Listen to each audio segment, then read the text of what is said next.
Hello बच्चों, let's read the question. The question says, solve the previous problem if the paper weight is inverted at its place so that the spherical surface touches the paper. देखिए previous problem इसमें तो दी नहीं गई है. अगर हम previous problem की बात करें तो उसमें ऐसा था कि एक अपने पास ये हेमिस्फेरिकल शेप में पेपर वेट था और ये अगर किसी पेपर पर रखा हुआ है तो हमें ये बताना था कि ये यहाँ पर जो इमेज, जैसे मान लीजिए यहाँ पर ऑब्जेक्ट क्या हो जाएंगे अपने लेटर्स, तो यहाँ पर जो भी प्रिंटेड लेटर्स थे उनकी इमेज कहाँ पर बन रही थी. तो उस केस में तो हमारी इमेज वहीं पर बन रही थी जहाँ पर लेटर्स थे. There is no shift in image. There was no shift in final image. Final image radius कितना बोल रखा था इसका, ये था 3 सेंटीमीटर. अब हम बात करें कि if the solve the previous problem if the paper weight is inverted at its place. तो अब पेपर वेट कैसा कर दिया हमने, ऐसा, ये जो प्लेन सरफेस है ये आ गया ऊपर. अब हमें बताना है कि इमेज कितना शिफ्ट होगी.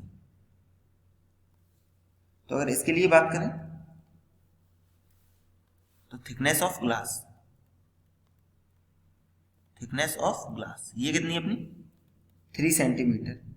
Mu of glass is equals to 1.5. तो इमेज शिफ्ट कितनी हो जाएगी, image shift is equals to, अब क्योंकि ये वाला सरफेस तो प्लेन है, ये है प्लेन सरफेस, प्लेन सरफेस, तो इसकी वजह से तो कोई रिफ्रैक्शन नहीं होगा. तो हम इसको सिंपल रिफ्रैक्शन प्रॉब्लम की तरह सॉल्व कर सकते हैं because upper surface is flat. Upper surface is flat.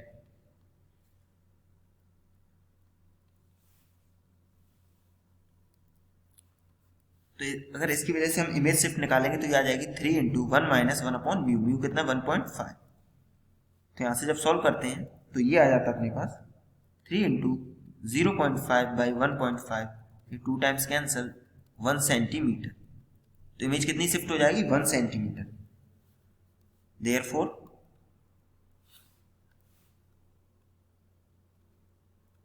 अगर यहाँ पर P पॉइंट मान रहे हैं, देयरफॉर द इमेज